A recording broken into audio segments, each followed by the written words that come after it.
यशवंत महाविद्यालय वर्धा की ओर से आज के कार्यक्रम के अध्यक्ष डॉक्टर विलास देशमुख सर, कार्यक्रम के मुख्य अतिथि व सुप्रसिद्ध वक्ता एडवोकेट दिनेश शर्मा सर, वरिष्ठ व कनिष्ठ महाविद्यालय के सभी शिक्षकों व विद्यार्थियों का हृदय की अनंत अनंत गहराइयों से स्वागत करता हूँ। मोड जैसा भी हो, ऑनलाइन या ऑफलाइन, सिचुएशन चाहे जैसी भी हो, प्री कोविड या पोस्ट कोविड, महाविद्यालय की इम्यूनिटी व सस्टेनेबिलिटी कभी भी कम नहीं हुई। महाविद्यालय ने हर चुनौतियों को अंगीकार कर उसे सुअवसर में बदलने का प्रयास किया है। यशवंत महाविद्यालय निरंतर विद्यार्थियों के सृजन व समग्र विकास हेतु कटिबद्ध है। महाविद्यालय पाठ्य पुस्तकीय शिक्षण व विश्वविद्यालय के पाठ्यक्रम तक सीमित न रहते हुए नियमित रूप से विविध संगोष्ठियों, चर्चा सत्रों, कार्यशालाओं का आयोजन करता है, जिससे विद्यार्थियों का सर्वांगीण विकास हो सके। इसी श्रृंखला में महाविद्यालय हमारे भूतपूर्व राष्ट्रपति भारत रत्न डॉक्टर अब्दुल कलाम की जयंती को वाचन प्रेरणा के दिवस के रूप में मना रहा है। इस कार्यक्रम का आयोजन सांस्कृतिक विभाग, ग्रंथालय विभाग और कनिष्ठ महाविद्यालय के संयुक्त प्रयास से किया जा रहा है। आज की इस बेहद महत्वपूर्ण कार्यक्रम हेतु मंच पर उपस्थित हैं कार्यक्रम के अध्यक्ष व महाविद्यालय के प्राचार्य सम्माननीय डॉक्टर विलास देशमुख सर, कार्यक्रम के प्रमुख अतिथि व ओजस्वी वक्ता एडवोकेट सम्माननीय दिनेश शर्मा सर, सांस्कृतिक समिति के समन्वयक प्राध्यापक नारायण सर, कनिष्ठ महाविद्यालय की पर्यवेक्षक सुचिता रायपुरे मैम। आइए हम आज के इस बेहद ही महत्वपूर्ण कार्यक्रम का प्रारंभ करते हैं। कार्यक्रम की औपचारिक शुरुआत के लिए मैं मंच पर उपस्थित सभी माननीय को निवेदन करता हूं कि वो भारत रत्न डॉक्टर अब्दुल कलाम की प्रतिमा पर माल्यार्पण कर श्रद्धा सुमन अर्पित करें।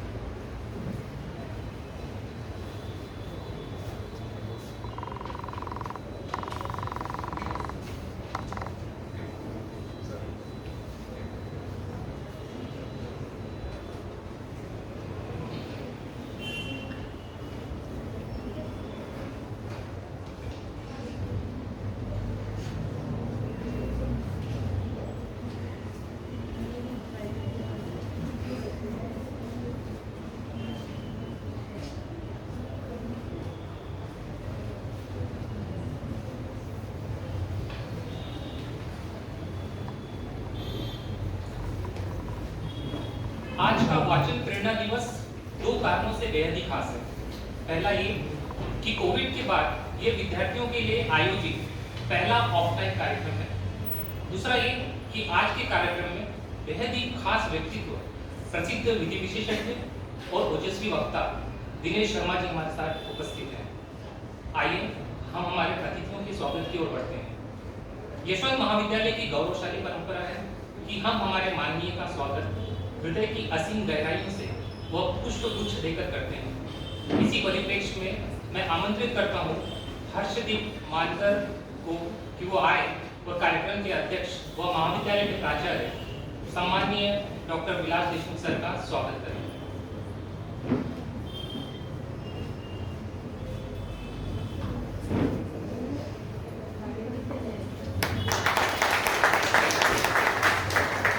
इसके पश्चात मैं कुमारी समीक्षा हटवार को आमंत्रित करता हूं कि वो कार्यक्रम के प्रमुख अतिथि वक्ता एडवोकेट सम्माननीय दिनेश शर्मा सर का स्वागत करें।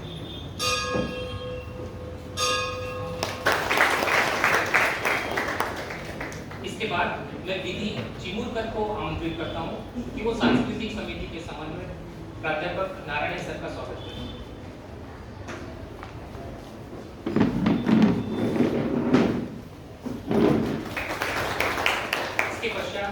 मैं कांचन पाटिल को आमंत्रित करता हूँ कि वो कनिष्ठ महाविद्यालय की पर्यवेक्षक सुचिता रायपुरे मैम का स्वागत करें।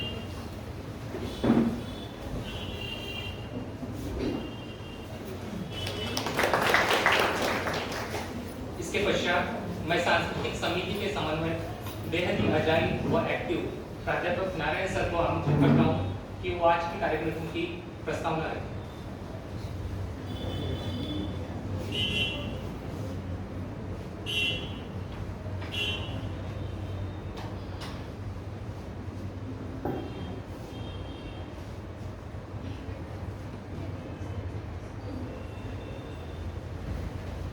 भारताचे माजी राष्ट्रपती भारतरत्न डॉक्टर APJ अब्दुल कलाम यांना सर्वप्रथम मी अभिवादन करतो. आपल्या महाविद्यालयातील ग्रंथालय विभाग, सांस्कृतिक समिती आणि कनिष्ठ महाविद्यालय यांच्या संयुक्त विद्यमाने वाचन प्रेरणा दिनाच्या निमित्ताने आयोजित या व्याख्यान कार्यक्रमाचे अध्यक्ष आपले प्राचार्य सन्माननीय डॉक्टर विलासराव देशमुख सर, या कार्यक्रमासाठी प्रमुख वक्ते म्हणून उपस्थित झालेले आणि खास करून पुलगाववरून या ठिकाणी आपल्यामध्ये आलेले प्रसिद्ध विधी तज्ञ ॲडव्होकेट दिनेशजी शर्मा, या कार्यक्रमाचे आयोजक ग्रंथालय विभागाचे प्रमुख डॉक्टर अतुल सिदूरकर, कनिष्ठ महाविद्यालयाच्या पर्यवेक्षक प्राध्यापिका सुचिता रायपुरे, या ठिकाणी उपस्थित झालेले सर्व प्राध्यापक, विद्यार्थी आणि विद्यार्थिनींनो, खरं म्हणजे साठोत्तरी कालखंडापासून तर आजच्या कालखंडापर्यंत आपल्या भारतामध्ये जे महनीय व्यक्ती झालेले आहेत त्याच्यामध्ये APJ अब्दुल कलाम यांचं नाव अग्रस्थानाने घ्यावं लागेल. खरं म्हणजे त्यांचं व्यक्तिमत्व सर्वांना प्रेरणा देण्यासारखं आहे. सुरुवातीच्या काळात APJ अब्दुल कलाम हे मिसाईल मॅन म्हणून प्रसिद्ध होते, परंतु त्यांच्या उत्तर आयुष्यामध्ये त्यांच्या व्यक्तिमत्वाला नव्या नव्या प्रकारचे धुमारे फुटत गेलेले दिसत आहेत. म्हणजे APJ अब्दुल कलामचं नंतरचं आयुष्य जर आपण पाहिलं तर असं लक्षामध्ये येतं की APJ अब्दुल कलाम मधला तत्वज्ञ जागा होतो, APJ अब्दुल कलाम मधला विचारवंत जागा होतो, मोटिवेशनल स्पीकर म्हणून APJ अब्दुल कलाम नंतरच्या काळात जगामध्ये गाजले. APJ अब्दुल कलाम लेखक म्हणून जगामध्ये गाजले. एवढंच नाही तर बेस्ट सेलर त्यांची सगळी पुस्तके जी आहेत, म्हणजे विंग्स ऑफ फायर पासून तर टार्गेट 3 बिलियन पर्यंतची सगळी पुस्तकं APJ अब्दुल कलामची जी आहेत ती जागतिक क्षेत्रामध्ये गाजलेली आहेत. फक्त शास्त्रज्ञ म्हणून, वैज्ञानिक म्हणून APJ अब्दुल कलाम मर्यादित राहिले नाही, तर त्यांचं व्यक्तिमत्व नंतरच्या कालखंडामध्ये अशा प्रकारचं अष्टपैलू आणि बहुआयामी झालेलं दिसत आहे. या बहुआयामीत्वामुळे, अष्टपैलुत्वामुळे जगाला सुद्धा त्यांचा आदर्श घ्यावासा वाटला आणि भारताला तर तो वाटलाच. म्हणून गेल्या अनेक वर्षापासून त्यांचं जे व्यक्तिमत्व आहे, त्यांचं जे जीवन आहे, त्यांचं जे आयुष्य आहे ते प्रेरणामय व्हावं यासाठी वाचन प्रेरणा दिवस साजरा करण्याचं ठरलं. आपल्या सर्वांना विद्यार्थ्यांनाही माहिती आहे की 10x10च्या खोलीमध्ये APJ अब्दुल कलाम सातत्यानं वाचन आणि चिंतन मनन करत होते. म्हणजे राष्ट्रपती होण्याच्या आधीपर्यंत सायंटिस्ट असताना सुद्धा APJ अब्दुल कलाम 12x12च्या खोलीमध्ये पुस्तकांसहित राहत होते. म्हणून त्यांच्या मध्ये असलेला वाचनाचा गुण, ज्ञानवर्धनाचा गुण राष्ट्राला कळावा, देशाला कळावा, नव्हे जगाला कळावा म्हणून डॉक्टर APJ अब्दुल कलाम यांचा जन्मदिवस वाचन प्रेरणा दिवस म्हणून साजरा केला जातो. त्यामुळे आपल्या महाविद्यालयामध्ये सुद्धा आपल्या सर्वांना त्यांच्याकडून वाचनाची प्रेरणा घेण्याची एक नव्या प्रकारची उर्मी निर्माण व्हावी यासाठी आपण दरवर्षी हा कार्यक्रम सादर करतो. या आजच्या कार्यक्रमामध्ये सरांनी सांगितल्याप्रमाणे प्रसिद्ध वक्ते जवळपास 2दा आपल्याकडे तसे येऊन गेलेले आहेत ते, पण विद्यार्थ्यांमध्ये खऱ्या अर्थानं शर्मा सर पहिल्यांदा या ठिकाणी उपस्थित झालेले आहेत. त्यांच्या भाषणातून आपल्याला त्यांच्या व्यक्तिमत्वाची, त्यांच्या संदर्भातली जाणीव होईलच. एक चांगले व्यक्ती, एक चांगले विधी तज्ज्ञ आपल्यामध्ये या ठिकाणी उपस्थित झालेले आहेत. त्यांचं मी महाविद्यालयाच्या वतीने स्वागत करतो, सरांचं स्वागत करतो, मान्यवरांचं स्वागत करतो आणि या ठिकाणी मी आपलं प्रास्ताविक थांबवतो. धन्यवाद.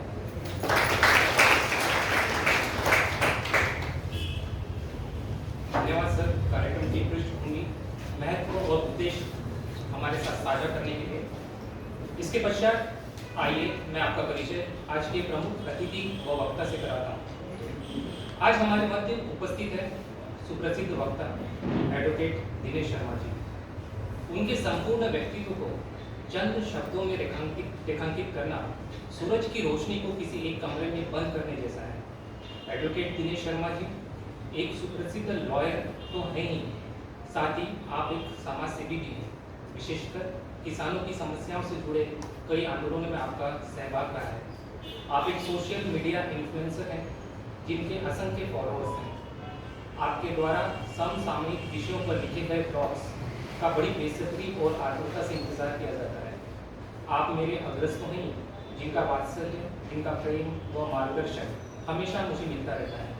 साथ ही आप यशवंत महाविद्यालय के भूतपूर्व विद्यार्थी भी हैं।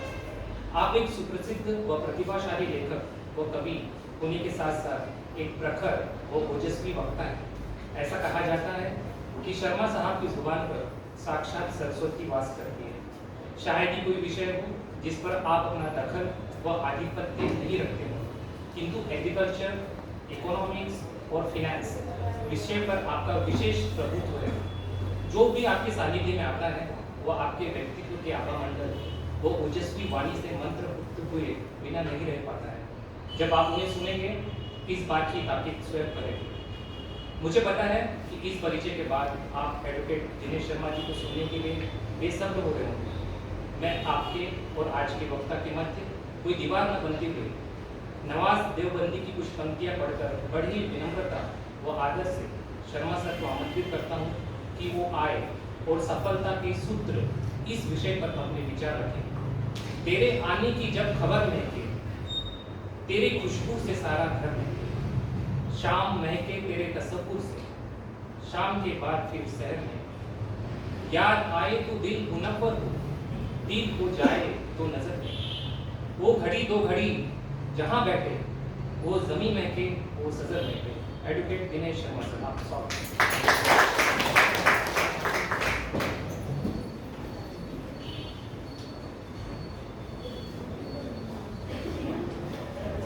इतनी गजब हिंदी में इतनी तारीफ अगर किसी की हो तो कहीं स्वस्थ भी रहा तो उसके बीमार होने के 100% चांस है। इतनी शुगर की मेरे को आदत नहीं, क्योंकि मैं तो कोर्ट में झगड़े करते रहता हूँ भैया। मैं तो वहाँ पे विरोधी वकीलों के साथ में वहाँ तो फाइट होती मेरी। इतनी अच्छी हिंदी मैंने बहुत सालों से नहीं सुनी। और ये ओशो के भक्त हैं, उनके महोदय, इनकी भाषा में तो ऐसा लगता है जैसे ओशो ही कर सकते। मेरी भाषा इतनी अलंकारिक नहीं है, क्योंकि मैं बाजार का आदमी, मैं व्यापार वाणिज्य की बात करने वाला आदमी हूँ। तो शायद मेरी भाषा आपको बाजारू भी लगे, तो उसके लिए मुझे माफ करें। यहाँ जो मेरे बच्चे बैठे हुए हैं, मैं आपको पूछना चाहता हूँ कि इनमें से कितने बच्चे हैं जो यहाँ गंभीरता से पढ़ाई करने वाले? हाथ उठाओ। सीरियसली बोलना, कितने बच्चे जो पढ़ाई करने वाले?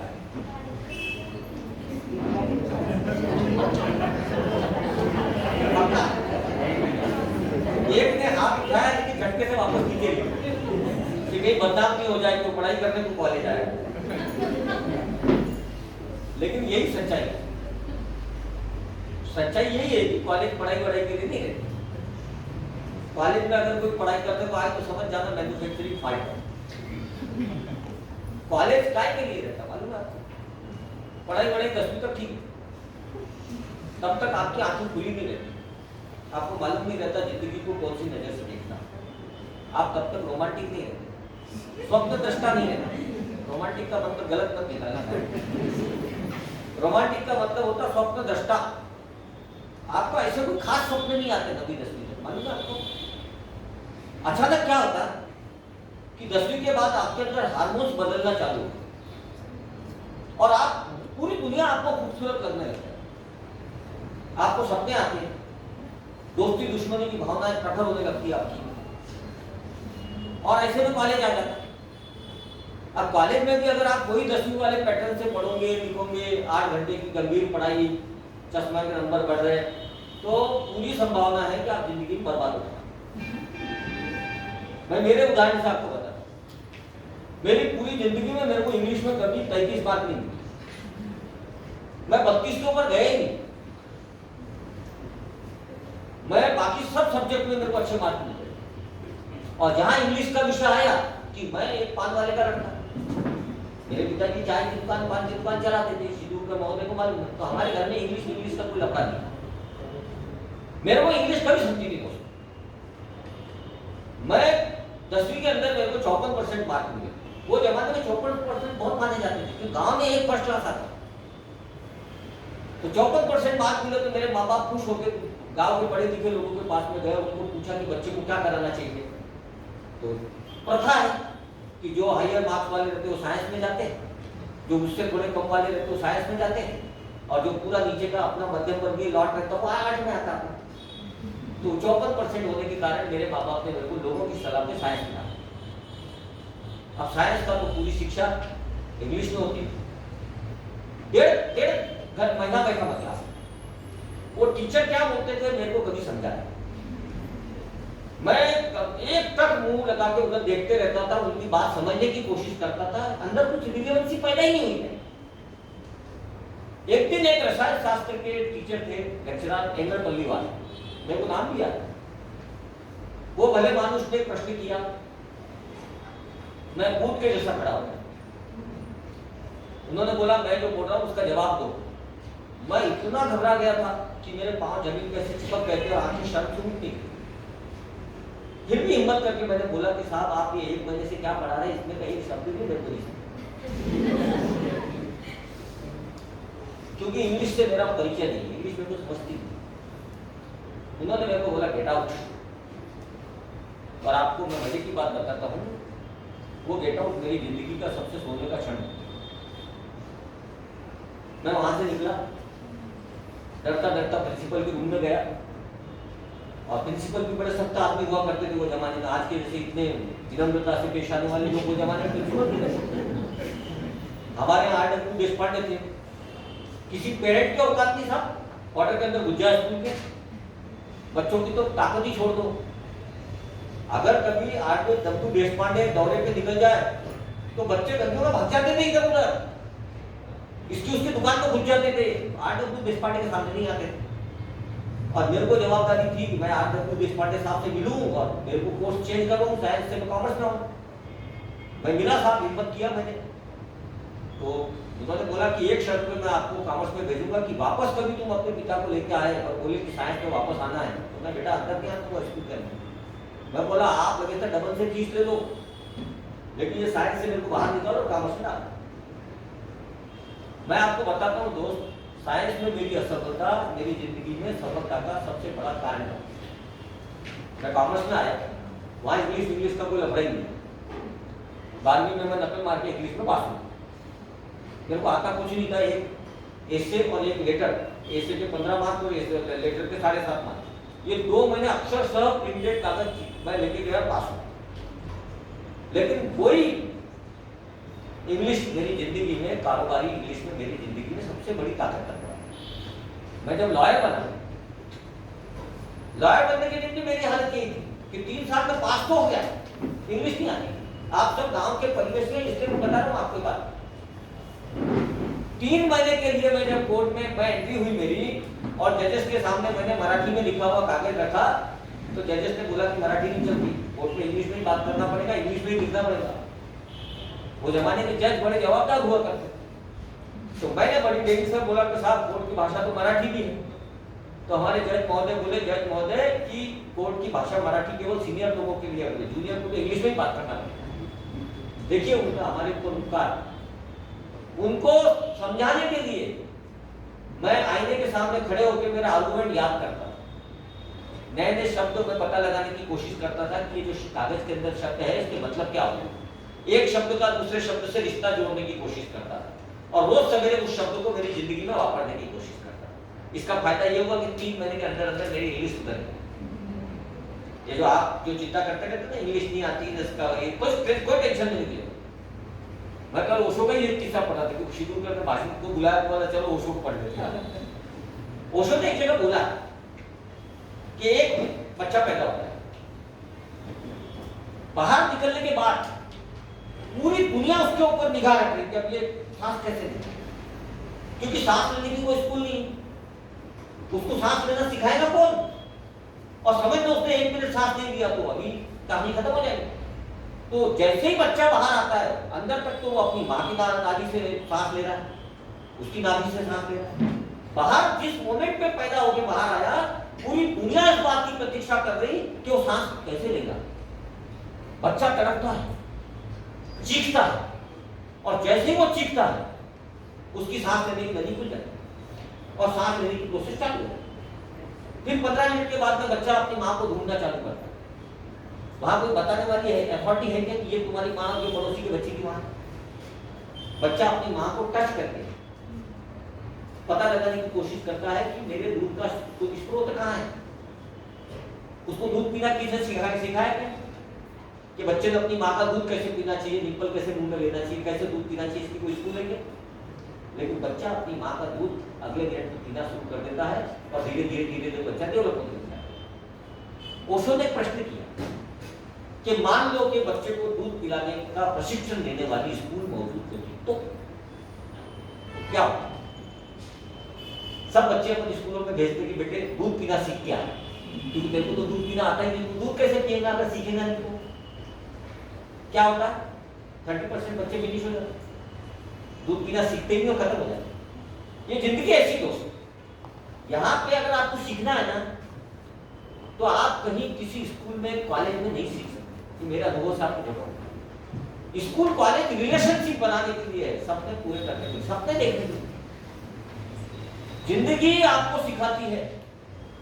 जिस महापुरुष का आपने अभी वाचन प्रेरणा दिवस के रूप में आप जिनकी जयंती मना रहे हो, जिनके प्रेरणा से आप अपने जीवन जीने की कोशिश करने वाले हो, उनके अपने जीवन की कहानी यही है। मैं आपको क्या इच्छा थी अब्दुल कलाम की?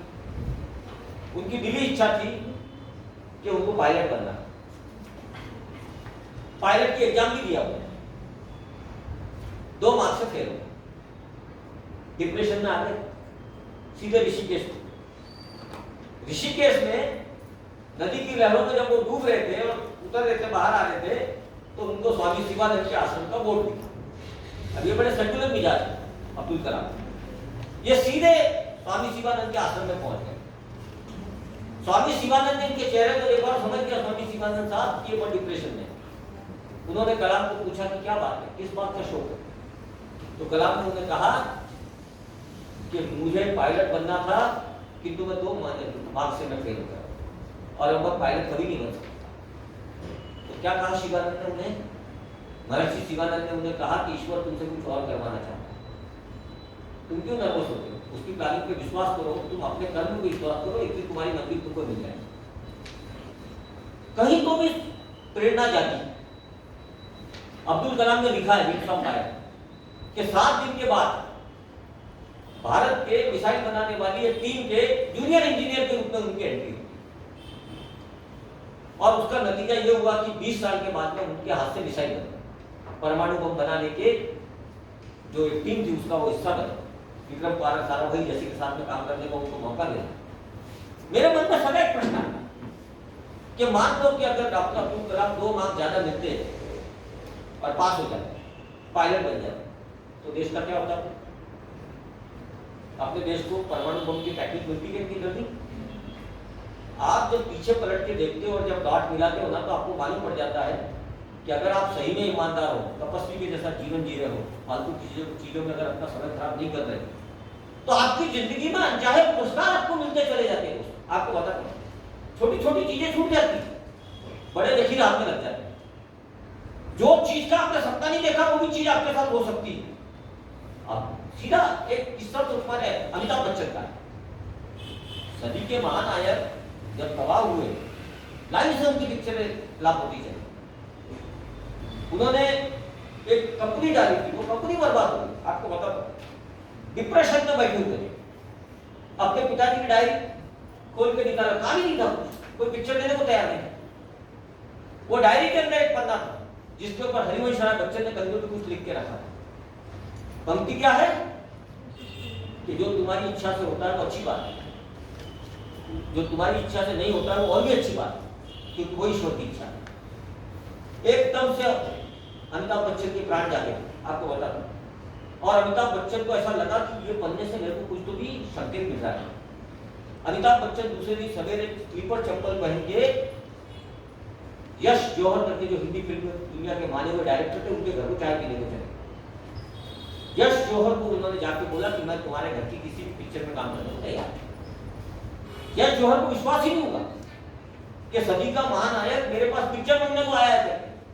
उन्होंने करण जौहर को बुलाया, बोले एक ब्लैंक चेक इसको अभी दे दे, बुक कर ले, कहीं इसका इरादा नहीं बदल जाए। उसके बाद का किस्सा सबको मालूम है। उसके बाद केबीसी आया, उसके बाद अमिताभ बच्चन की दूसरी पारी चालू हुई और जिंदगी अमिताभ बच्चन को आज कहां से कहां लेके चली। मैं आपको क्या बताना चाहता मेरे दोस्त, ये छोटी छोटी असफलता रहती ना, मार्क्स नहीं मिले, कहीं पे एग्जाम फेल हो गए, बस नहीं मिली, मनपसंद पात्र नहीं मिला अपने जीवन में, हम सब लोग बड़े जल्दी निराश होते हैं। हमको क्या लगता है कि जिंदगी एंड हो गई है, जबकि बाजू के चौरस्ते पे जिंदगी गुलदस्ता लेके हमारा इंतजार कर रही और हम इसी चौरस्ते पे डिप्रेशन में आ गए।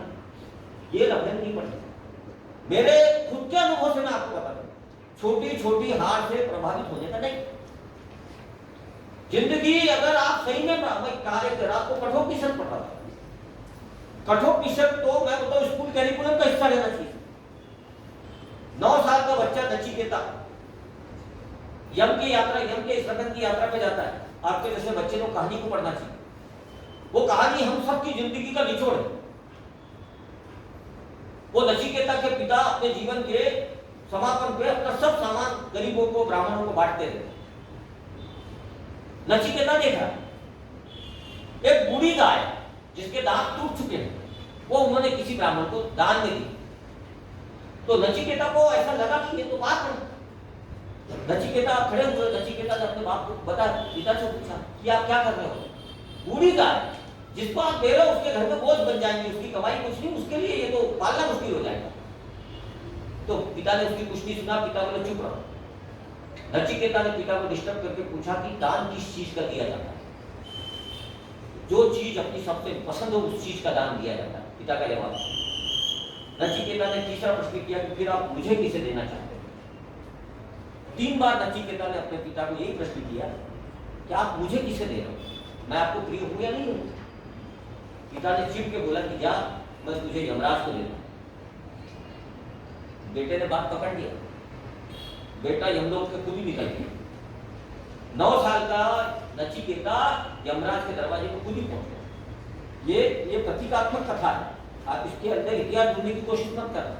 हिंदुस्तान की प्रतिभा ने अपने महान संदेश देने के लिए ऐसे उदाहरण दिए।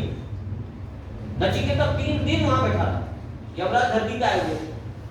3 दिन नचिकेता उनकी सीढ़ियों पे सोया, भूखा प्यासा। 3 दिन के बाद जब यमराज आए और यमराज को दिखा कि एक बच्चा यहाँ 3 दिन से भूखा प्यासा बैठा है, यमराज को बड़ा शौक हुआ और यमराज ने नचिकेता को अपने यम सदन में लेके गए, उसको खिलाया पिलाया और उसको बोले कि 3 दिन तुम भूखे प्यासे मेरे दरवाजे पे सोए हो, मेरे यहाँ लोगों को खींच के लाना पड़ता है, तुम खुद आए हो, तुम्हारे साहस को सलाम, तुम्हारी प्रतिभा को सलाम, तुम कोई भी 3 वरदान मेरे से मांग लो। मेरे जवान बच्चों में तुमसे बोलता हूँ, ये 3 वरदान जिंदगी में ख्याल कर। ये 3 वरदान तो पूरा जिंदगी का निचोड़ है दोस्त। पहला वरदान मांगा है नचिकेता ने कि मैं जब यहाँ से वापस लौटूं तो मेरे पिता मेरे पे नाराज नहीं रहना चाहिए। जैसे हमारे प्रेम संबंध पहले थे वैसे के वैसे वापस नॉर्मल हो जाना चाहिए। यमराज को लगा तो बहुत अच्छी बात है, डन, दिया हो। दूसरा बोले मेरे को अमर होने का सिद्धांत समझाइए। यमराज ने बोला कि ये तेरे जैसे बच्चे का काम नहीं, अमृत को अमृत की बात नहीं करना चाहिए, तो जिंदगी का मजा ले बेटा, तो क्या को लक्षण पहुंचता बराबर होने। विवेकानंद को पूछा था ना, कॉलेज कलकत्ता के कॉलेज के बच्चे ने विवेकानंद को पूछा ईश्वर का मतलब समझाओ। तो विवेकानंद ने पूछा कि उम्र क्या है, तो बोले 17 साल। तो बोले 17 साल का बच्चा जिस देश में ईश्वर की बात करता है उस देश का भविष्य कोई अच्छा नहीं है, तो फुटबॉल खेल, तेरे को वहां ईश्वर मिलेगा। यहाँ पे यमराज ने क्या बोला नचिकेता को कि अमृत के लबड़े में तू मत खा। नचिकेता बोले मेरे को कुछ तो भी समझाओ, मेरे को सूर्य सिद्धांत समझाओ। यमराज ने उसको सूर्य सिद्धांत समझाया। अब ये सूर्य सिद्धांत क्या है ये समझने की कोशिश करें।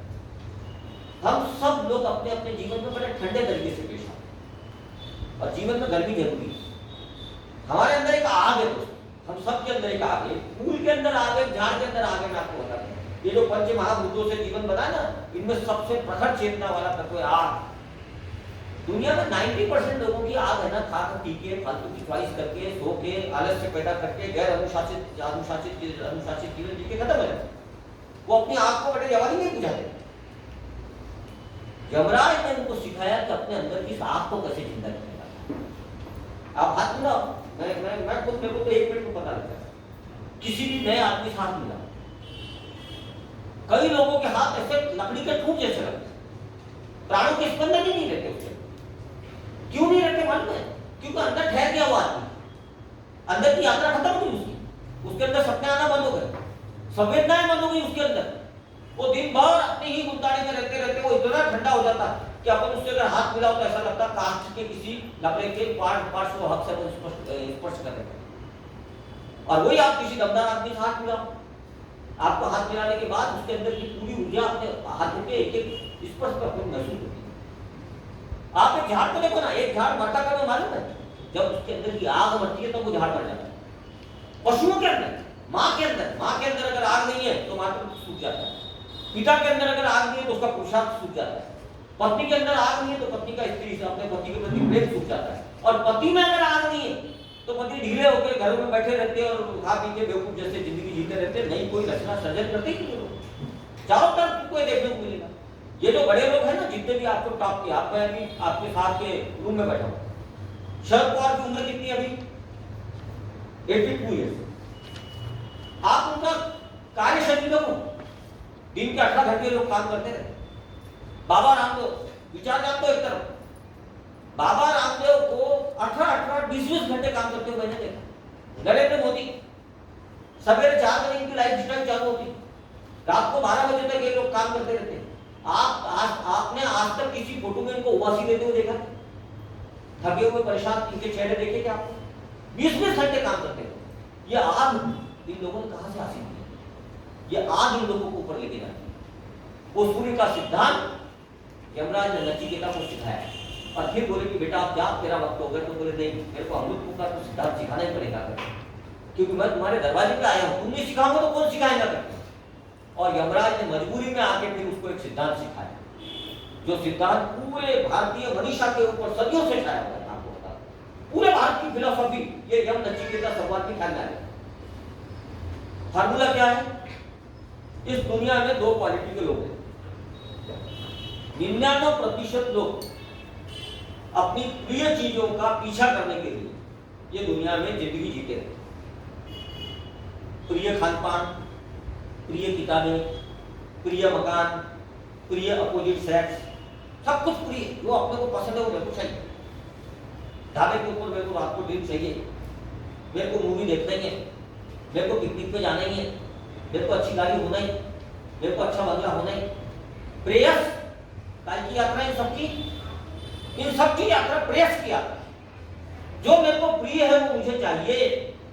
मेरे को सबसे खूबसूरत पत्नी चाहिए या सबसे हैंडसम पति चाहिए, सबसे अच्छी नौकरी मेरे को चाहिए, मेरे को सबसे अच्छी गाड़ी चाहिए, मैं खुद सुंदर दिखना चाहिए।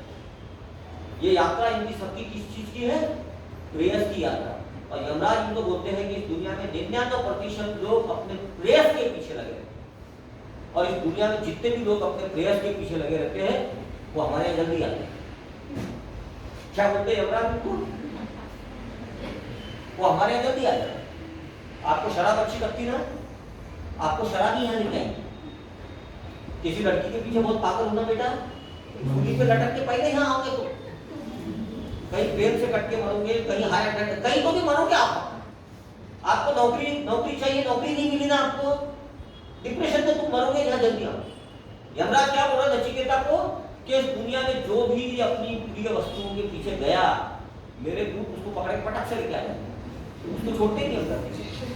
हमने पसंदीदा चीजों में मृत्यु छुपा के रखी है। क्या किया हमने? हमने तुम्हारी पसंदीदा चीजों में ही तुम्हारी मौत छुपा के रख दी। इस दुनिया में तमाम वो लोग जो अपनी पसंदीदा चीजों के लिए पागल है, जिनको ऐसा लगता है कि नहीं मिली तो मैं पागल हो जाऊंगा, वो समझ जाना कि हमारे दरबारी उसको ढूंढ रहे हैं कि बेटा कहाँ है तू, आए थे ख्याल में। इसलिए एक ख्याल में रखना कि जो प्रेयस के पीछे जाएगा उसको यम सदन जल्दी बुलाना। और यमराज ने बोला कि इस दुनिया में 1% लोग ऐसे रहते हैं जो श्रेयस के पीछे जाते, उनको जो पसंद है वो जिंदगी नहीं मिली तो भी उनको परवाह नहीं, सुंदर बीबी सुंदर पति नहीं मिला तो भी उनको परवाह नहीं, सुंदर नौकरी दमदार पगार वाली नहीं मिला तो भी उनको पता नहीं। उनका जीवन श्रेष्ठ कामों के लिए होता है, श्रेष्ठ आदर्शों के लिए होता है, उनकी पसंद की कोई बात नहीं छुपी नहीं। जो मिला उसको शानदार तरीके से वो लोग स्वीकार करते हैं और जो अवसर मिला उसको सोने में बदल देते हैं। इस दुनिया में 1% लोग श्रेयस की यात्रा पे रहते और 99% लोग प्रेयस की यात्रा पे रहते। जो भी 1% लोग श्रेयस की यात्रा पे रहते वो अमृत की यात्रा पे, और जो 99% लोग प्रेयस की यात्रा पे रहते वो मरने की यात्रा पे रहते, क्योंकि मैंने उनकी प्रिय चीजों को उनकी मौत छुपा कर। आपको एक बात बताता हूँ, जिंदगी में कोई भी प्रेम करने के पहले, कोई भी मित्रता करने के पहले, कोई भी नौकरी ढूंढने के पहले अपने आप से सिर्फ पूछो कि इसके पीछे मकसद क्या है। आप मजा लेने के लिए कर रहे हो, आनंद आ रहा है आपको ना, तो सावधान हो जाना। अगर आप आनंद के लिए कर रहे हो, आपको मजा लेना है उस चीज का, आपको लगता है कि इसके बगैर मैं पागल हो जाऊंगा, मैं दीवाना हो रहा हूँ अगर किसी चीज के पीछे, तो समझ जाना कि ये चीज श्रेष्ठ नहीं है, ये तबाही को लाने वाली है। और अगर कोई चीज करना राष्ट्र के लिए, समाज के लिए जरूरी हो जाए, आदर्श हो जाए तुम्हारा, आप समझो ना, शिवाजी तो औरंगजेब के दरबार में गए थे 1665 में, शिवाजी तो पहुंच गए थे वहां पे। अगर शिवाजी औरंगजेब की सुन लेते और सही में आनंददायक जीवन के रास्ते पे चले जाते, कोई झगड़ा था कि बड़ा औरंगजेब और शिवाजी को कोई बहुत बड़ा तो झगड़ा था नहीं।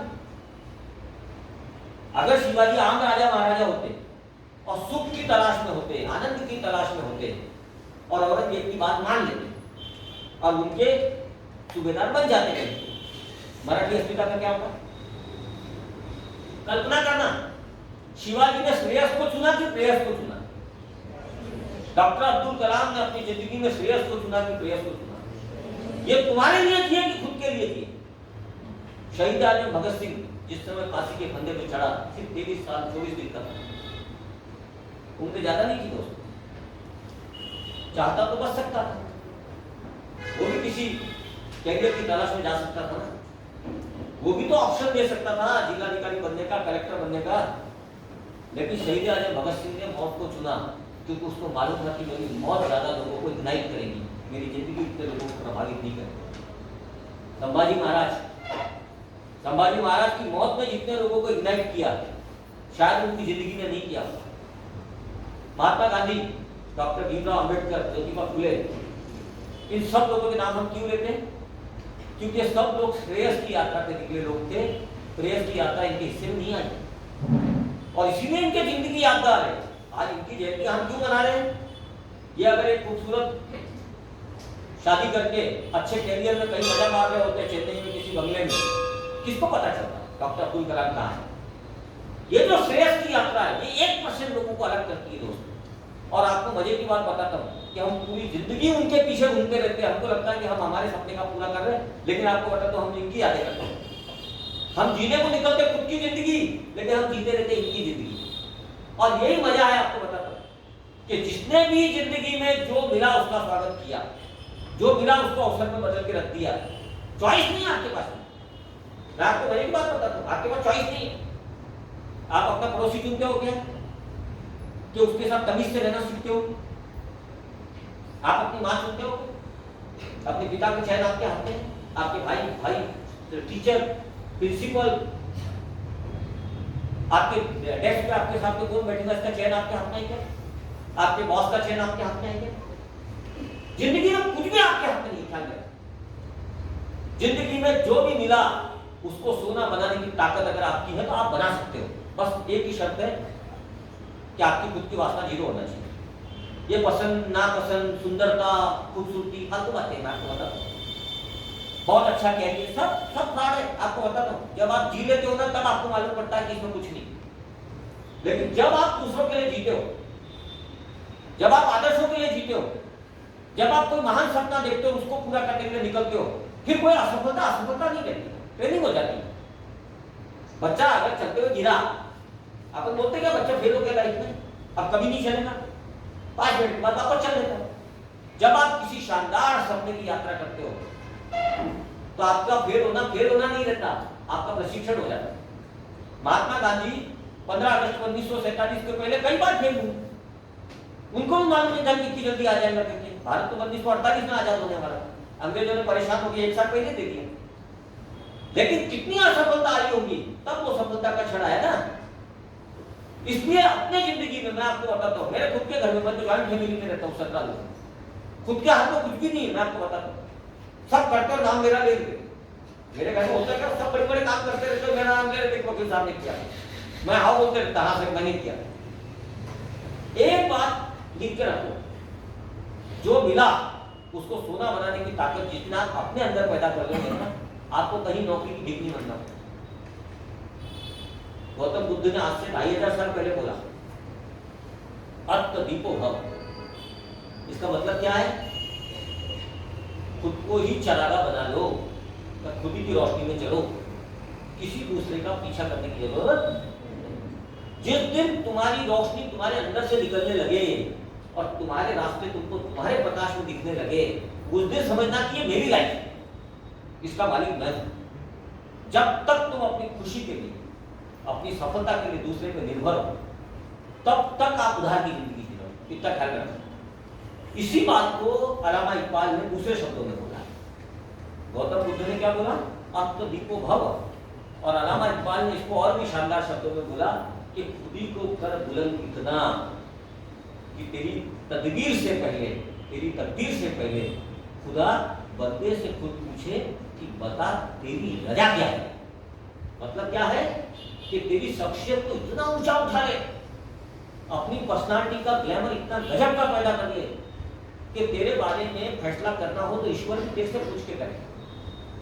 तेरी ईश्वर भी तेरा फैसला तेरी उपस्थिति में नहीं करे। ये कब आएगा आपकी जिंदगी में जादू? ये आनंद कब आएगा आपकी जिंदगी में? ये पसंद और नापसंद की स्केल आप अपने अंदर से निकाल के फेंक दो। ये जो तराजू है ना आपके दिमाग में, कौन अच्छा कौन खराब, कौन धनवान कौन गरीब, निकाल के फेंक दो दोस्त। अपने माँ बाप, आपको बताता हूँ, जिंदगी में बाबा आमटे पूरी दुनिया के पीड़ितों को जमा कर करके ये आदमी को पुरस्कार मिला भारत का। वो सब लोग किसी न किसी के तो घर के पीड़ित थे ना, उन लोगों के घर वाले कहां गए थे साहब? जिनके घरों के पीड़ित थे उन्होंने तो घर से बाहर निकाला, और जिन लोगों ने जिन जो घर से बाहर निकले उनको जमा करके ले जाने का काम किसने किया? बाबा आमटे ने काम पसंदीदा है क्या? अच्छा काम है क्या? कोई लोगों के साथ में बैठना, उनके फोड़े पूछते रहना। लेकिन कहीं तो भी आप जब कोई काम में प्रेम करने लग जाते हो ना तो आपको आनंद आने लगता है। जब आप आदर्श के रास्ते पे जाते हो ना तो आपको उसमें रस मिलने लग जाता है। स्वामी उपन्यास लिखा रंजीत देसाई, पूरी जिंदगी रंजीत देसाई स्वामी के बारे में डाटा कलेक्ट करते हैं। आपने पढ़ा, कितने लोगों ने पढ़ा स्वामी उपन्यास? माधवराव पेशवा के जीवन के ऊपर लिखा हुआ महत्वपूर्ण उपन्यास। मराठी इतिहास के जो बेहतरीन 10 उपन्यास माने जाते हैं, जिसमें छावा है, मृत्युंजय है, महानायक है, उसमें स्वामी। वो किताब लिखने के पहले रंजीत देसाई को ऐसी गलतफहमी थी कि इस पेशवा का मेरे ऊपर कुछ कर्जा बाकी है, जो वापस लौटाने के लिए मैं स्वामी लिख रहा हूं। क्या गलतफहमी है कि माधवराव पेशवा का मेरे कुछ कर्जा बाकी है जो मैं लौटा रहा हूं किताब लिखने। सात पागलों के जैसे उनके लिए रिसर्च करते रहे, जहां जहां माधवराव पेशवा की लड़ाई हुई वहां सब जगह गए, हर उस स्पॉट पे रंजीत देसाई के कदम गिरे जहां माधवराव पेशवा के घोड़ों की टापें गुजी। और उन्होंने पूरा डाटा कलेक्ट करके जब स्वामी आया, स्वामी ने आते आते डिग्री के तमाम रिकॉर्ड किए, उस पर पिक्चर बनी, टीवी सीरियल बने और करोड़ों रुपया रंजीत देसाई को मिला, सम्मान मिला दुनिया भर का। एक सम्मान समारोह में रंजीत देसाई भाषण दे रहे, और रंजीत देसाई ने अपने भाषण में बोला कि किताब की शुरुआत में मेरे को ऐसा लगा कि माधवराव का मेरे पे कुछ कर्जा बाकी है जो मैं माधवराव की किताब लिख रहा हूं। लेकिन किताब लिखने के बाद जो कुछ भी हुआ उसके बाद ऐसा लगता है कि मेरा ही कुछ तो भी पैसा उनके ऊपर बाकी था जो माधवराव सूद समेत लौटाना चाहते थे। इसलिए जैसे ही मैंने उनकी कहानी खोली, माधवराव ने राजा के अंदाज में मेरे को माला माल कर दिया। ये उदाहरण क्या बताता है आपको? बता, एक इतिहास का मरा हुआ पात्र 1775 में जिसकी मृत्यु हुई, 1975 में वो रणजीत देसाई के सपने में आया। एक मरे हुए पात्र ने, ख्याल में रखना, रणजीत देसाई की जिंदगी बदल गई। मेरे गुलगांव का, मेरे मोहल्ले का किस्सा बता। 3 लड़के और हमारा पड़ोसी ने जिंदगी में कभी कोई काम नहीं किया, सट्टेबाजी करता था, थोड़ी बहुत शराब पीता था, लापरवाही से जिंदगी। बच्चे भी वैसे, बच्चों के अंदर भी कोई प्रेरणा नहीं जाग रही थी। बच्चे रोज अपने बाप की बेइज्जती करते, तो पीट के चले जाते। एक दिन मैं और मेरे 4 दोस्तों ने तय किया कि इसको पूजनीय बनाने का है। क्या हमने क्या तय किया कि ये जो आदमी लापरवाह जैसी पूरी जिंदगी जी गया, इसको पूजनीय बनाने का। तो हमने क्या किया, 4 लोगों ने ड्रामा चालू किया। हम जब भी उसके घर के सामने से निकलते थे, उसको काका जी नमस्कार बोलते थे। निकलते निकलते काका जी के कभी कभी पैर भी पड़ लेते थे। एक दिन उसके बच्चे ने पूछा कि तुम ये जो चालू किए हो, तुमको हमारे बाप ने ऐसा क्या देखा जो तुम उसको पैर पड़ते रहते हो?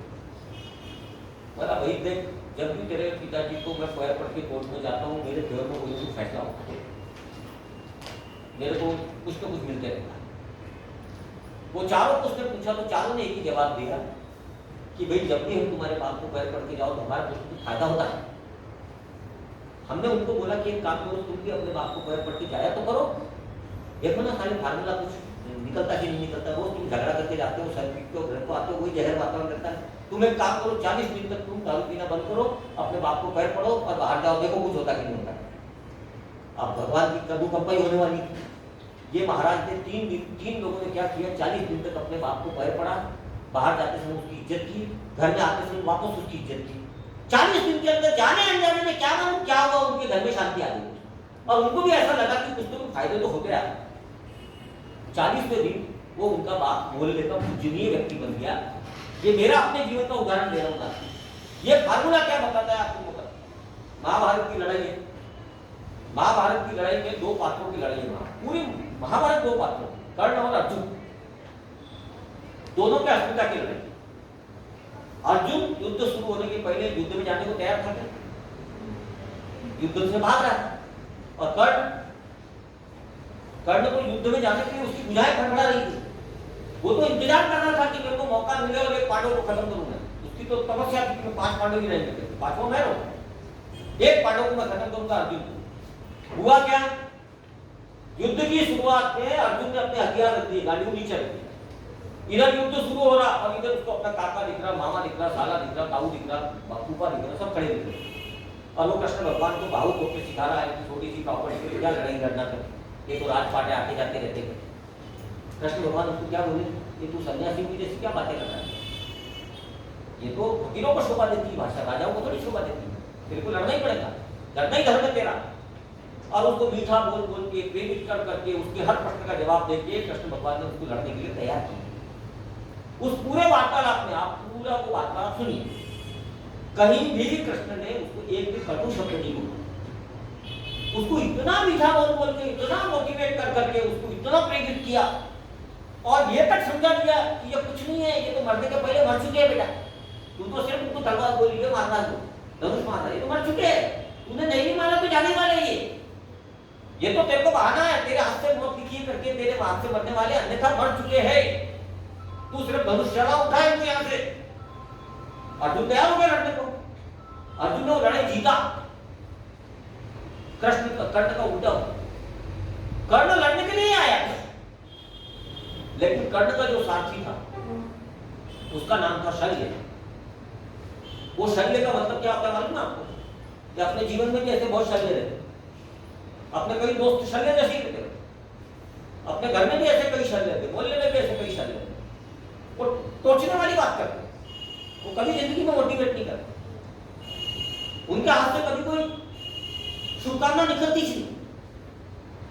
कितना भी बड़ा काम हुआ तो वो उसको पंचर मारने का धंधा उनका रहता। तो ये कर्ण का सारथी कौन था? शल्य, पंचर। वो शल्य जब युद्ध शुरू हुआ और कर्ण अपने रथ पे निकला तो शल्य ने उसको क्या बोला, मुंह धो के आया क्या? अर्जुन के सामने लड़ रहा बेटा, मालूम है क्या अर्जुन कौन है? तो कर्ण ने बोला कि मैं भी वीर हूं। अरे भाई आज मैं मुंह देख तू अपना, मेरी औकात है क्या अर्जुन का सामना करने? और वो 3 दिन में उसने इतना गंदा हुआ, इतना कटु हुआ, इतना उसको वंचन करने का काम किया कि वो जो वीर पुरुष जिसकी लड़ने की इच्छा थी वो वहां रहा, उसका चक्का रथ में फंस, उसका जमीन में फंस गया। जब वो निकाल रहा था तब भी उसके कटु वचन चालू। ये मैसेज क्या, मैं आपको इसके पीछे की बात बता रहा हूं। अपने जीवन में ऐसे दोस्तों से मुक्ति पाइए साहब जो वंचन करने का काम करते हैं आपको। ऐसे जो रिश्तेदार रहते ना, जो छोटी छोटी बात पे अपनी डिमोरलाइज करने का काम करते हैं, आपको मालूम है? आपको हमारे घर में ऐसे कई लोग हैं। इन लोगों के साथ में समय बिताने का नहीं। जो आपको मोटिवेट करे, जो आपको जीवन में आस्था को जगाए, जो आपको प्रेरित करे, ऐसे विचारों के साथ रहिए, ऐसे लोगों के साथ में रहिए, तो आपकी इच्छा हो नहीं भी होगा, आपके ऐसे बड़े काम हो जाएंगे। मैं आपको बता, आपको क्या लगता है महात्मा गांधी के साथ दांडी मार्च पे निकले और सब लोग क्या मान रहे होंगे क्या? महात्मा गांधी और 2-4 लोगों के नाम मालूम, बाकी तो 70-75 लोगों के नाम नहीं मालूम नहीं अपने को, लेकिन सबके घर में फोटो लगे हुए महात्मा गांधी के साथ। सबके बच्चों बताते कि हमारे बाप गया था दांडी मार्च में उनके साथ। किस्सा क्या है समझने की कोशिश करना। इस जिंदगी को प्रेरणा शक्ति के साथ जीना अगर है तो वंचन करने वाले लोगों से दूर रहिए। और एक बात बोलूंगा, ये सपने देखने की उम्र, पढ़ाई वढ़ाई करने की उम्र बीत गई। मेरा बेटा 4 साल इंजीनियरिंग में रहा, सॉफ्टवेयर इंजीनियर बना। स्कूल में कुछ नहीं सीखा पाले, वो भी सीखा नौकरी पे लगने के बाद ही सीखा। मेरी बेटी फॉरेंसिक साइंस में बीएससी करती, उससे भी मैं पूछता हूँ तो अनुभव मेरा भी अनुभव है। सर का भी, सबको प्राचार्य है तो सर का भी अनुभव इनके जमाने का ऐसा ही रहा होगा। सपने देखने की आदत डालिए और सपने देखने के लिए अपने चारों तरफ ऐसे पात्र चुनिए जो आपके सपनों के सहयात्री बने। एक छोटा सा सपना 40 महिलाओं ने मुंबई की छत पे देखा। गुजराती महिलाएं थी, उनको एक ही काम आता था, पापड़ बनाने। क्या काम आता था उनको? वो औरतें सिर्फ पापड़ ही बना सकती थी, इसके अलावा उनके पास कोई बहुत ज्यादा बुद्धि भी नहीं थी, पैसे भी। उनको एक करसन भाई पटेल नाम का आदमी मिला। वो करसन भाई पटेल ने उनको बोला कि तुम एक काम करो, तुम रोज एक मेरी फ्लैट खाली है, तुम 40 औरतें यहाँ बैठ जाया करो और मेरे को 200-200 पापड़ रोज बना के दे दिया करो, मैं आजू बाजू की दुकान में बेच दिया करूँगा। वो 40 महिलाओं ने 40 ओरिया बेलन लेके 200 पापड़ रोज का धंधा चालू किया। वो करसन भाई पटेल ने छोटी सी सरकारी बैंक से उनको लोन भी दिलवा दिया 10-10 हजार रुपए का। मटेरियल भी लाओ और मेरे को रोज के 200 पापड़ 200 पापड़ को पैक करना। अब उसकी नाम क्या रखना? तो 40 लोगों ने अलग अलग नाम बताए और सबके मुंह से एक नाम कॉमन निकला कि लज्जत। तो लज्जत से उसका नाम हो गया लिज्जत। 40 औरतों ने मुंबई के अपने फ्लैट के अंदर देखा हुआ सपना लिज्जत पापड़ का आज 270 करोड़ रुपए साल में कट रहा है। कितना? 40 औरतों ने शुरू किया और सपना आज हिंदुस्तान की कम से कम 4 लाख औरतें इस फील्ड में। वो कंपनी की एम्प्लॉय कितनी है? पूरे भारत में अलग अलग प्रकार के, अलग अलग टेस्ट के, अलग अलग राज्य के, अलग अलग टेस्ट के लिज्जत पापड़ दिख रहे। सबका नाम क्या है? लिज्जत पापड़। सपना कितने लोगों ने देखा? 10,000 रुपए में सपना देखा, 40 औरतें साथ। करसन भाई पटेल नाम का एक और बड़ौदा में रहता, केमिकल इंजीनियर। दिन भर वो अपनी कंपनी में सर्विस करते थे और घर को एक पाउडर बनाते थे कपड़े धोने।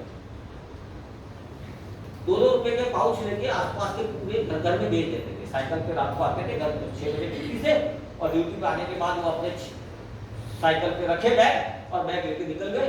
2-2 रुपए में अपने मोहल्ले में बेच देते। धीरे धीरे वो पाकिट 5 रुपए का हुआ, 7 रुपए का हुआ, और बड़ौदा के अंदर उसका नाम हो गया निर्मा, कि उनकी एक बेटी का नाम था निर्मा। करसन भाई पटेल की बेटी का नाम था निर्मा। निर्मा नाम का पापड़ चालू हुआ। 1997 में इस निर्मा की फाइट हुई हिंदुस्तान लीवर लिमिटेड के सर्फ नाम के ब्रांड के साथ। सर्फ का पैकेट था 13 रुपए का और निर्मा का पैकेट था 7 रुपए। सर्फ के पैकेट के एडवर्टाइजमेंट आती थी हेमा मालिनी, जया बहादुरी, वो जमाने की तमाम बड़ी बड़ी हीरोइन, और इसके एडवर्टाइजमेंट आती थी मोहल्ले की गृहणियां।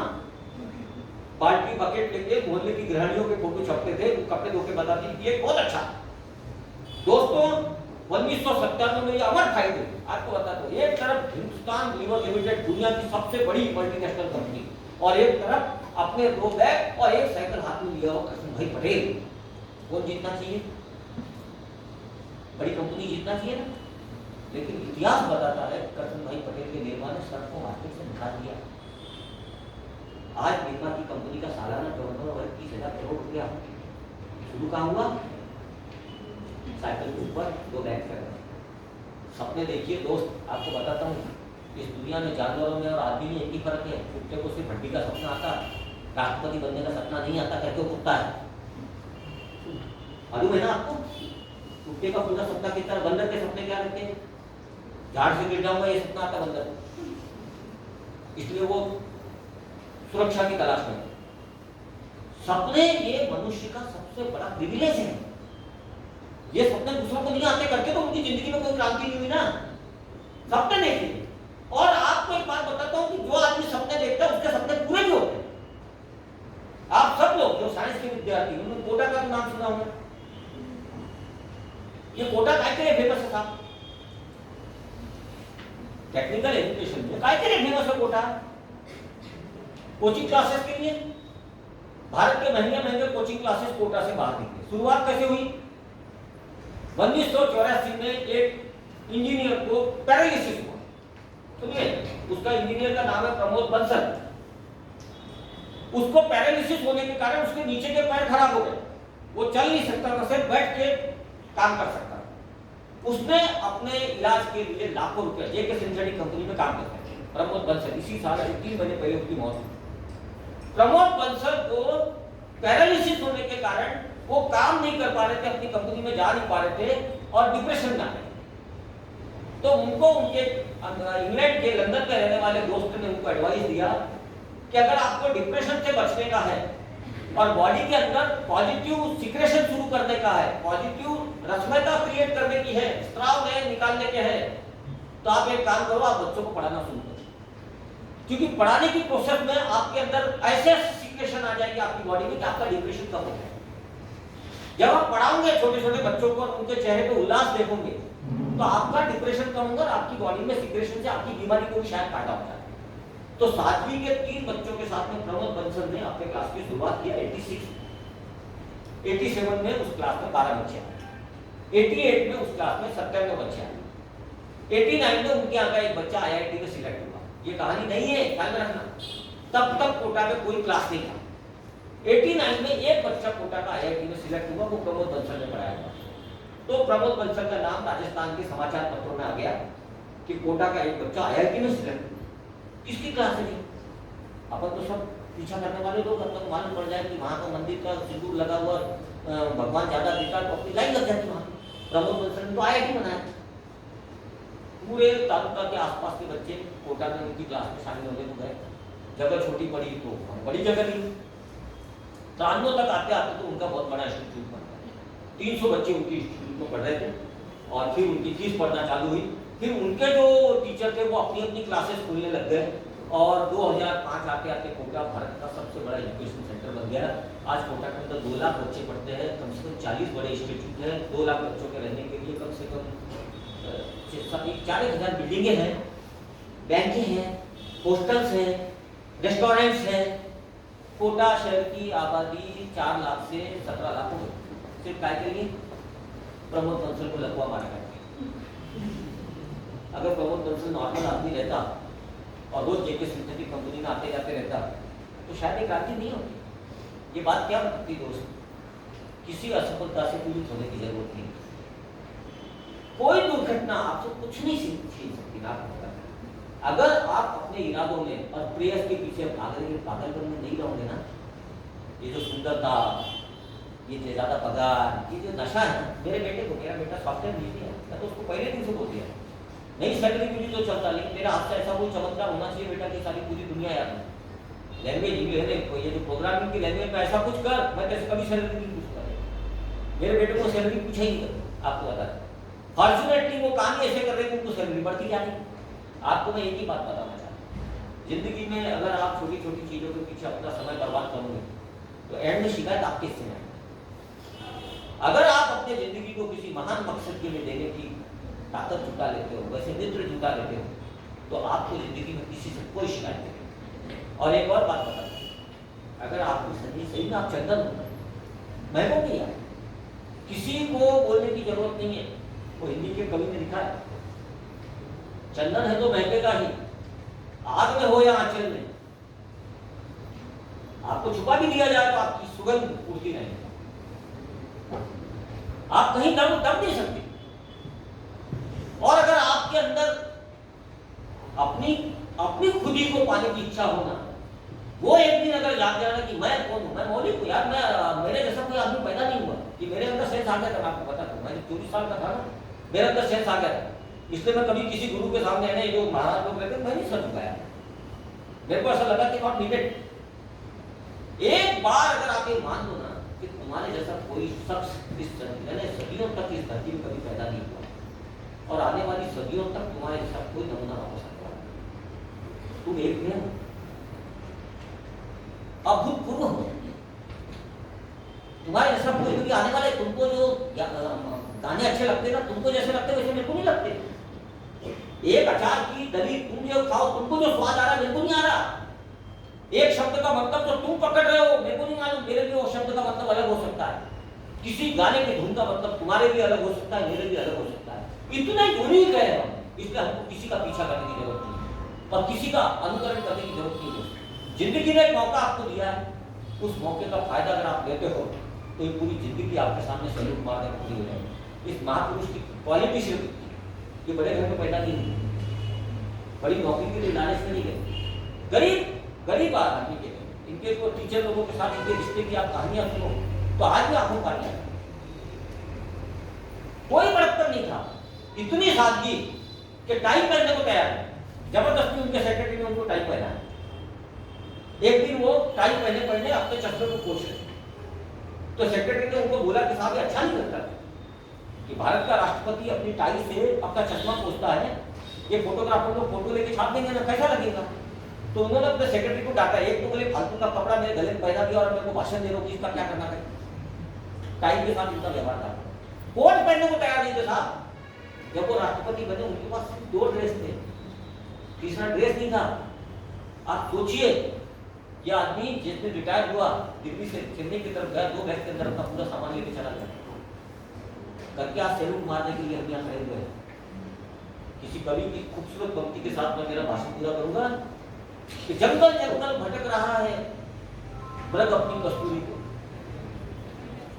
कस्तूरी की तलाश में मृग कहां भाग रहा है, जंगल जंगल ढूंढ रहा है मृग अपनी कस्तूरी को। कितना मुश्किल है तय करना खुद से खुद की दूरी को। आपको कहीं भागना नहीं भाई मेरे, आपकी कस्तूरी आपके अंदर दे दी गई है, यह आपका दुर्भाग्य है कि आप उसको बाहर तलाश रहे हो।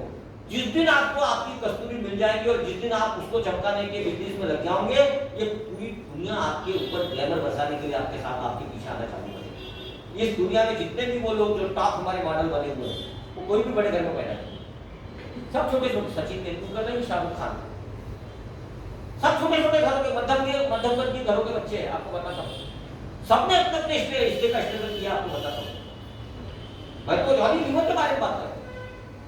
जॉनी लीवर अगर सलमान खान के जितना खूबसूरत होता तो क्या होता? जॉनी लीवर की तो असेट ही नहीं कि जॉनी लीवर बदसूरत। जिस दिन जॉनी लीवर अगर सलमान खान के जितना स्मार्ट होता तो हो सकता कहीं किसी चाय की दुकान में चाय पिला रहा होता वो, लेकिन उसकी बदसूरती उसकी असेट बन गई। आए ना ख्याल में? तो तुम्हारे अंदर जो कुछ भी है वो तुमको दिया गया है, उसी के साथ में जीने का मकसद तो माता जिस दिन पैदा कर लोगे ना, ये दुनिया तुमको सलाम करेगी और वो दुनिया तुमको सलाम करे। ये शुभकामना देते हुए मैं मेरे दोस्तों को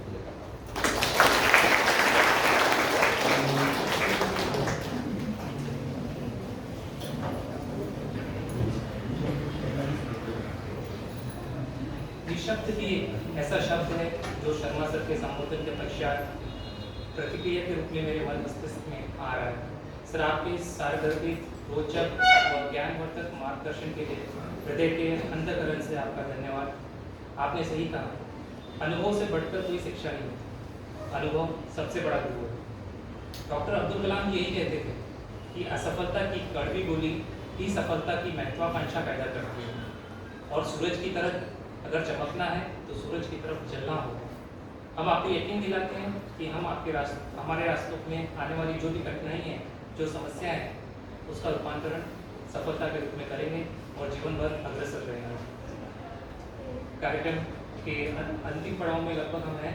मैं अध्यक्षीय भाषण के लिए कार्यक्रम के अध्यक्ष व महाविद्यालय के प्राचार्य डॉक्टर विलास देशमुख सर को आमंत्रित करता हूँ जो हमारा मार्गदर्शन आपसे पूछ सकता है।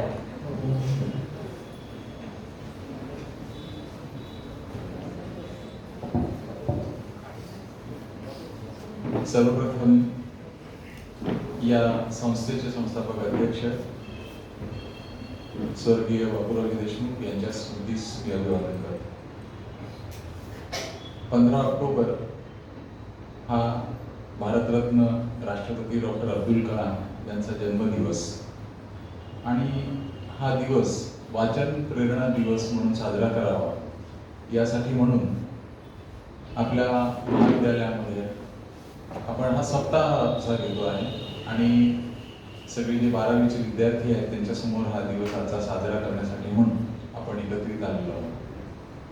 आजच्या या कार्यक्रमासाठी म्हणून आपल्याला ज्यांनी आता अतिशय मौलिक असं मार्गदर्शन केलं ते आपल्याच महाविद्यालयाचे विधी विभागाचे विद्यार्थी राहिलेले आहेत। ते ॲडव्होकेट दिनेश जी शर्मा साहेब,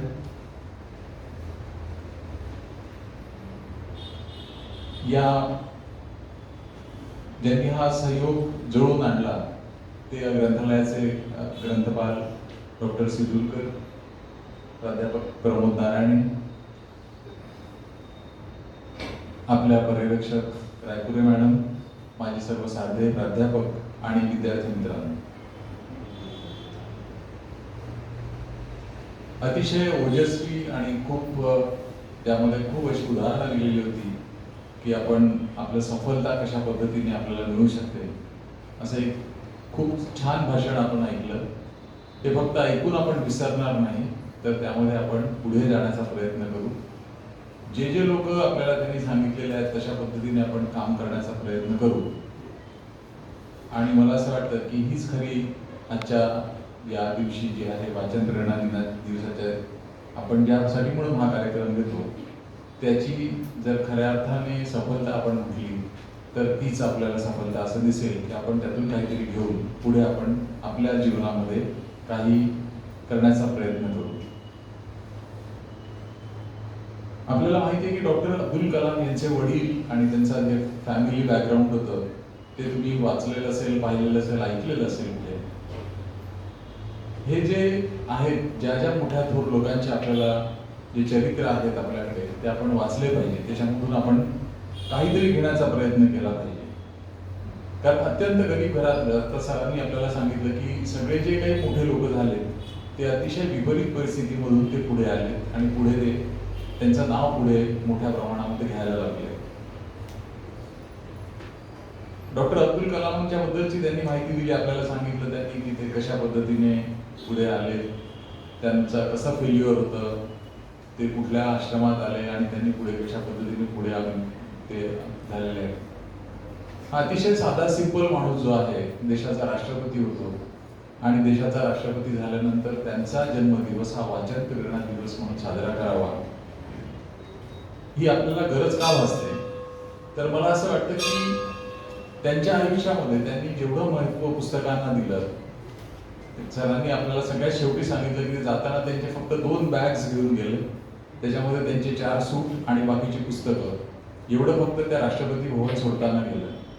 इतर राष्ट्रपती जेव्हा राष्ट्रपती भवन मधून जातात तेव्हा त्यांचे ट्रक्सनी सामान जातं, त्यांना आलेलं सगळ्या देशातून मिळालेलं गिफ्ट सुद्धा त्यांनी तिथे सोडून दिले आणि ते फक्त त्यांची पुस्तकं, तेवढी संपत्ती आणि त्यांचे 2-4 ड्रेस जे होते ते घेऊन गेले। सरांनी त्यांचा टाळ्याबद्दलचा किस्सा सांगितला की चष्मा साफ करताना त्यांनी टाळ्या वापरला होता।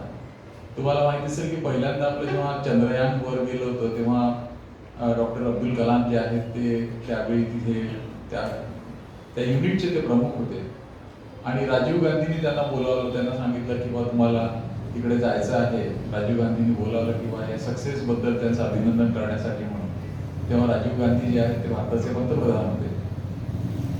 आणि त्यावेळी जेव्हा त्यांना जायचं होतं, त्यांनी सांगितलं की त्यांना बोलावलेलं आहे तिकडे, तुम्हाला तिथे पंतप्रधानाच्या कार्यालयामध्ये, तर तुम्हाला जायचं आहे. तर त्यांचा पेहराव त्यावेळेसचा काय असेल तर पायामध्ये स्लीपर, एक शर्ट आणि पॅन्ट घालून आपण ते बसलेले होते, ते तसेच निघाले होते. तेव्हा त्यांना सांगितलं की नाही तुम्हाला थोडंसं व्यवस्थित, पण नाही काही गरज नाही मला, ते तसेच गेले. म्हणजे इतका साधा डाऊन टू अर्थ असणारा माणूस, हा अशा पद्धतीचा माणूस आपल्याला राष्ट्रपती म्हणून लाभला. राष्ट्रपती झाल्यानंतर त्यांच्यामध्ये काही बदल झाले का, तर तसेही नाही. आपल्याला माहिती आहे की एका पद्मश्री अवॉर्ड जे आहे ते राष्ट्रपती भवनामध्ये दिले जातात, अशोका भवनमध्ये दिले जातात. राष्ट्रपती भवनामध्ये एका वृद्धाला जेव्हा तो पद्मश्री अवॉर्ड द्यायचा होता, तेव्हा जनरली आतापर्यंतची प्रथा अशी होती की राष्ट्रपती जिथे उभे असतात त्या डायसवरती त्यांना बोलावलं जातं. पण हे पहिले राष्ट्रपती असे होते की त्यांनी खाली उतरले, त्या व्यक्तीजवळ गेले आणि त्याचा खरा सन्मान केला. आजपर्यंत आपण असे नक्की सन्मान पाहिले की सगळे त्यांना वर बोलावलं जातं, नंतर दिल्या जातं, पण हे खाली उतरून त्यांनी सन्मान दिला. तर इतका डाऊन टू अर्थ माणूस जो आहे हा कशामुळे मोठा झाला? त्याचं वाचन भयंकर मोठं अफाट वाचन होतं. अनेक त्यांचे जे आहेत पुस्तकं जे आहेत, ज्या फिलॉसॉफिकल टच आहेत त्या आपण वाचलेल्या. वाचनामुळे माणूस मोठा होतो. ही जी वाचन जी आहे ही आपण एक आपल्या जवळ, आपण नेहमी कधी ना कधी जी काही पुस्तक आपल्या जवळ असेल ती आपण वाचलं पाहिजे. आजकालची जी नवीन तरुण पिढी आहे ते आपण पाहिले की वाचनापासून दूर झालेली आहे. त्यांना व्हॉट्सअपवरती येणारे मेसेजेस ते पाहतात, तेवढेसे ऐकतात, वाचतात आणि झालं. ते खरे आहेत खोटे आहेत त्याचा काही शोध लागत नाही. परंतु वाचनामुळेच सगळी जी काही मोठी माणसं झाली ती वाचनामुळे झाली आहे. महात्मा फुलेंचं जर आपण उदाहरण घेतलं तर महात्मा फुलेंनी राईट्स ऑफ मॅन हे जे आहे पुस्तक हे वाचलं म्हणून ते महात्मा फुले झाले असं मी म्हणेन. हे जे आहे थॉमस पेननी लिहिलेलं पुस्तक होतं राईट्स ऑफ मॅन, हे त्यांनी जेव्हा वाचलं तेव्हा त्यांना लक्षात आलं की माणसाचे काय काय हक्क आहेत, त्या हक्कासाठी ते लढले आणि त्यामुळे ते पुढे गेले. डॉक्टर बाबासाहेब आंबेडकरांचं आपण उदाहरण घेऊ शकतो. डॉक्टर बाबासाहेब आंबेडकरांना केळुस्कर गुरुजींनी दिलेलं बुद्धचरित्र नावाचं पुस्तक वाचलं आणि त्यातून डॉक्टर बाबासाहेब आंबेडकर जे आहेत त्यांनी त्याच्या आधी भरपूर अनुभव घेतले होते, ते ठीक आहे, पण त्या पुस्तकामुळे त्यांच्या जीवनामध्ये अगदी आमूलाग्र असा बदल झाला. भगतसिंगाबद्दलच आपल्याला सांगितलं. भगतसिंग हे जेलमध्ये असताना फाशीच्या दिवशी रात्री ते पुस्तक वाचत बसलेले होते, शांत पुस्तक वाचत. जेलर राऊंड घेत असताना जेलरने त्यांना विचारलं की हे काय वाचतो, आता तुला वाचून काय फायदा? त्यांनी सांगितलं की ह्या वाचनामध्येच हजारो भगतसिंग पुन्हा निर्माण होणार आहे. हे जे वाचन आहे माझं, असं जर वाचत राहिली तरुण पिढी तर हजारो भगतसिंग निर्माण होतील. तर या तरुण पिढीसाठी म्हणून या लोकांचे असे संदेश आहेत की जे संदेश आपल्यासाठी अत्यंत महत्वाचे संदेश आहेत. अब्राहम लिंकन बद्दल आपल्याला सांगता येईल. अब्राहम लिंकन जे आहेत त्यांनी एक शेजाऱ्यांकडून पुस्तक आणलं, ते पण खूप वाचत होते.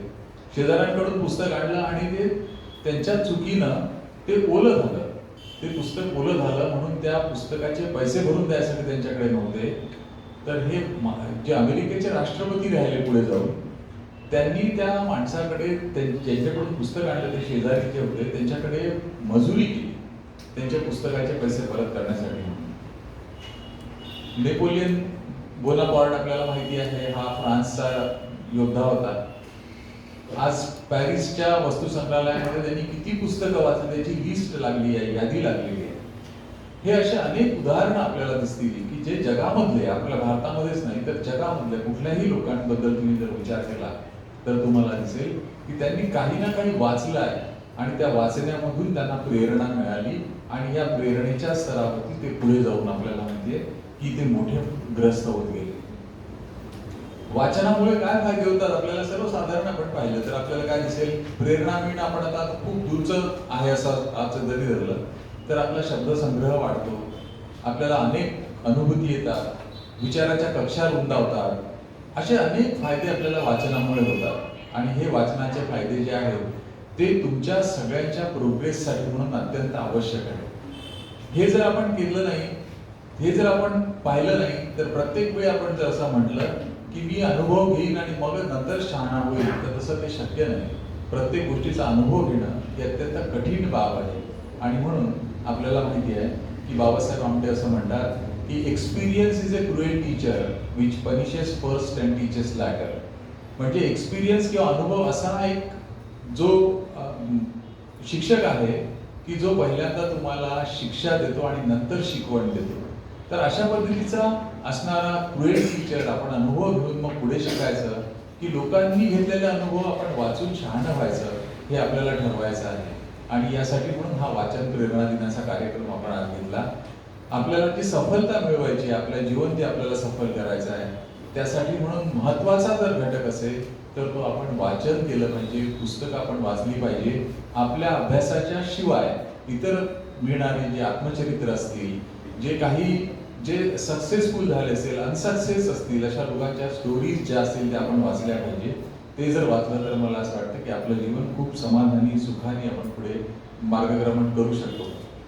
सुख आणि समाधान सरांनी सांगितलं की ते कसं शोधायचं, काय शोधायचं, त्याचं आपण काही जास्त पुन्हा आपण त्याला रिपिटेशन करणार नाही. पण तरी तुम्हाला सांगतो की आपलं जीवन जर आपल्याला चांगलं, आनंदी, अतिशय चांगल्या पद्धतीने जगायचं असेल तर पुस्तकासारखा मित्र नाही. आणि म्हणून हा मित्र जर आपल्याला जोडायचा असेल तर आपल्याला पुस्तकांशी नाते जोडावं लागेल. आणि ही पुस्तकं जी आहेत, आपल्या लायब्ररीमध्ये असंख्य पुस्तकं आहेत, जी पुस्तकं तुम्ही वाचली की तुमच्या जीवनामध्ये निश्चित बदल होईल, निश्चित तुम्हाला त्याचा फायदा होईल. अशा पद्धतीची पुस्तकं आपल्याला माहिती आहेत. छोट्या छोट्या शॉर्ट स्टोरीज आहेत भरपूर, त्या सुद्धा वाचल्या पाहिजे. या सगळ्या जर गोष्टी आपण वाचत गेलो तर मला असं वाटतं की आपण फार पुढे जाऊ शकतो. R.K. लक्ष्मणची गोष्ट मी थोड्या म्हणजे आता हे फार लांबेल म्हणून मी काही सांगत नाही, पण तुम्हाला सांगतो R.K. नारायण ज्यांनी हे लिहिलेलं आहे, त्यांचेच ते म्हणजे भाऊ होते आणि ते व्यंगचित्रकार म्हणून प्रसिद्धीस आले. त्यांना म्हणजे कॉमन मॅन त्याचा पुतळा बनलेला आहे. तर असे हे साधे साधे लोक जे आहेत, जे फक्त त्यांच्या एका कौशल्यावरती त्यांना कौशल्य जे आहे ते आत्मसात त्यांनी नुसतं आपल्या पेपर वाचण्यामधून, त्यांनी त्यांच्या चित्रामधून ते केलेलं आहे. तर हे जे कौशल्य आहे हे विकसित आपल्याला आपल्यातर्फे करायचं असतं. आणि हे जर करत गेलो आपण तर आपण निश्चित पुढे जाऊ शकतो. तर अशा पद्धतीने आपण जर पुढे गेलो तर मला असं वाटतं की तो फार महत्त्वाचा आणि आपल्या जीवनाचा जो काही आपण ठरवलेला भाग असेल त्यामध्ये आपण सक्सेस होण्यासाठी म्हणून राहू शकतो. म्हणून जर आपल्याला काही आपल्याला यशस्वी पुरुष म्हणून व्हायचं असेल किंवा यशस्वीपणे पुढे जायचं असेल तर आपल्याला वाचन केलं पाहिजे. आणि हे वाचन जर केलं तरच मला असं वाटतं की आपण पुढे जाऊ शकतो. आजच्या या दिवशी आणि आजचा अत्यंत चांगला असा योग आलेला आहे. आपल्या दिनेशजी शर्मा सर आपल्याकडे आले, ॲडव्होकेट साहेब, त्यांनी आपल्याला चांगलं मार्गदर्शन केलं. त्याबद्दल मी महाविद्यालयातर्फे त्यांचे आभार मानतो आणि या ठिकाणी थांबतो. धन्यवाद.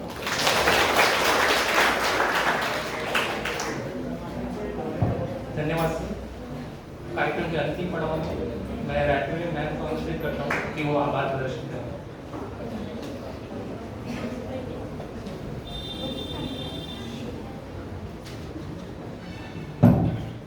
भारतरत्न डॉक्टर APJ अब्दुल कलाम यांच्या प्रतिमेस विनम्र अभिवादन.